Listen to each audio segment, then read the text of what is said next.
reach in this room tonight, which is It is not. The point in this room is Jamshed Bharucha step down. It is.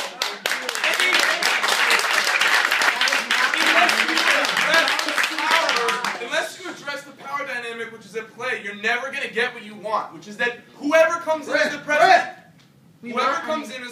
I'm sorry for raising my voice, whoever comes in as the president will be in some way manipulated by the board who provides the job for them. That's not true. Many colleges have shared governance. They have a faculty senate. And so we have to change some of the governance, right? That is not hard to achieve here. So how do we do that? Let's talk about this. I've written to Jamshed, I've written pages and pages about how to deal with, have a real faculty senate. Of course, nothing ever happened. We have all these part-time. I'm sorry, Maren. The faculty student senate was created. It's only, I think, completed its second or third year, and I didn't create the faculty senate. Yeah, but you're the one who could deal with the ambiguities that people be playing with. Sorry, the faculty senate came about by faculty and students getting together at a design center. Nobody knows whether it's supposed to represent full-time faculty only or part-time and full-time, and essentially what happens is there's no representation for part-time faculty. May I come to some of the things? There's a lot of great things that have been said. Well, that's called shared governance, and that would address this structural issue that's been brought up. And so would formal channels for students and faculty to have some influence on the board. And generally, I mean, the best kind of thinking, I think the more people that are thinking and thinking together, the smarter the thinking gets. And that's one of the things you learn teaching, is that the class as a whole is smarter than any single person in the class, including the professor. And so rather than making sure that everybody knows your ideas are well-formed and you worked on them all this time, and as we've been hearing, your ideas just didn't measure up, what you try to do is get everybody to share. Not you. Let her speak. I'm paraphrasing some things I've heard frequently, and I've heard, well, anyway.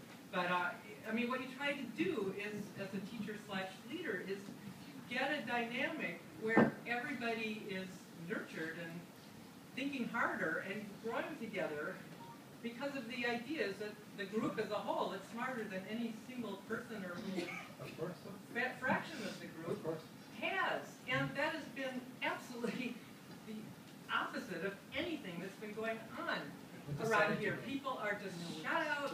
I was told by Mark Epstein that when I worried about the lack of egalitarianism and democracy in the classroom with different tuitions being paid, that I was a bad teacher. I should know how to solve that, or I was a bad teacher. I was trying to raise it as an issue for all of us to think about. I think you get the idea.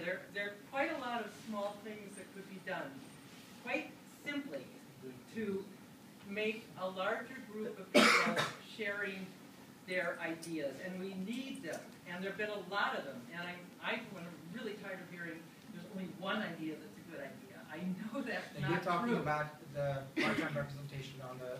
It's talking about this room. No, I think she's talking about... I'm talking about tuition, and the question of how Cooper Union can survive. This needs to be thought by as many people as possible who are listening to each other and not insulting and being arrogant to each other and saying our idea is the only one and all the other ideas just didn't work. Imagine if we talked to our students like that. I've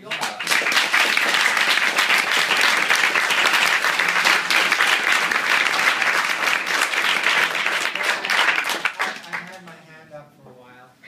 I think somebody should... Some of them have had their hands up for longer than you. Bobby had asked a question. Bobby had a really important question. We want to answer. I have a very small question that goes on exactly what you were saying, Professor, and I just want to ask it to clear the water of exactly what we can do, which is that with what she's saying, there's one idea that's been propagated, and you're saying that nothing else can stand up to this. And that's because there is a board, and you happen to be on it, and you've been elected by them. Just let me get the one question out here.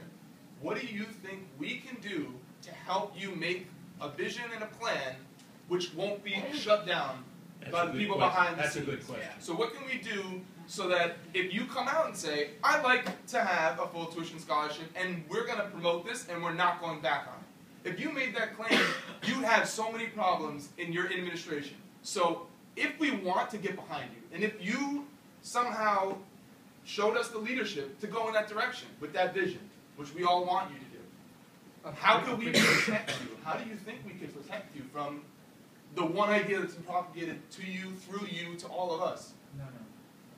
So, Yeah. What can we do to help you? I appreciate that. I don't think that idea has been propagated to me or through me, or there was any kind of conspiracy. Okay. When I was asked if I wanted to, if I might be interested in this position, I found out as much as I could about the people. And frankly, Thanks, the Bob. the thing that most impressed me was the caliber of the students.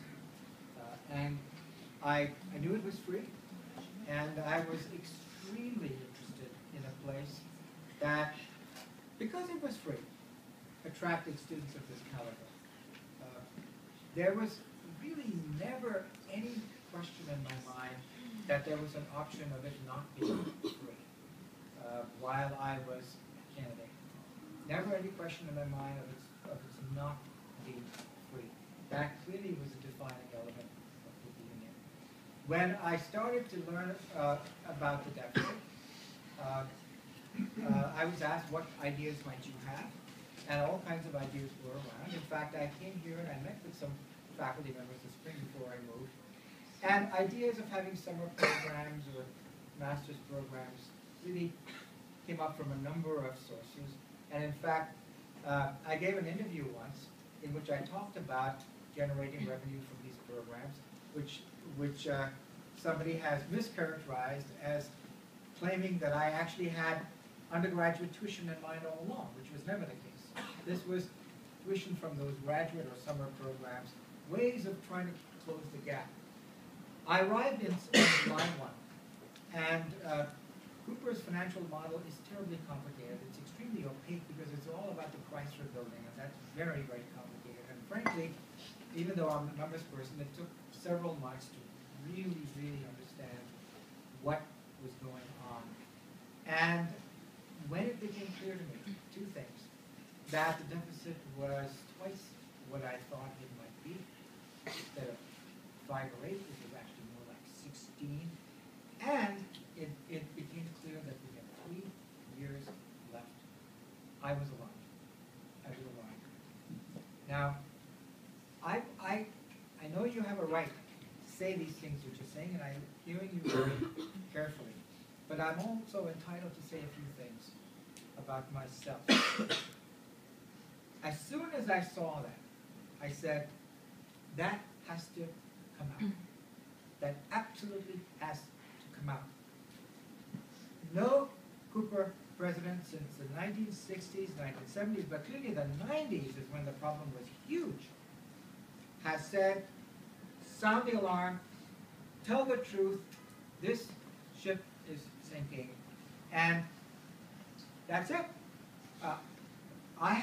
You can't wait until you have the new vision before telling the truth about the problem that we have. It's an extremely serious problem. And I've never before coming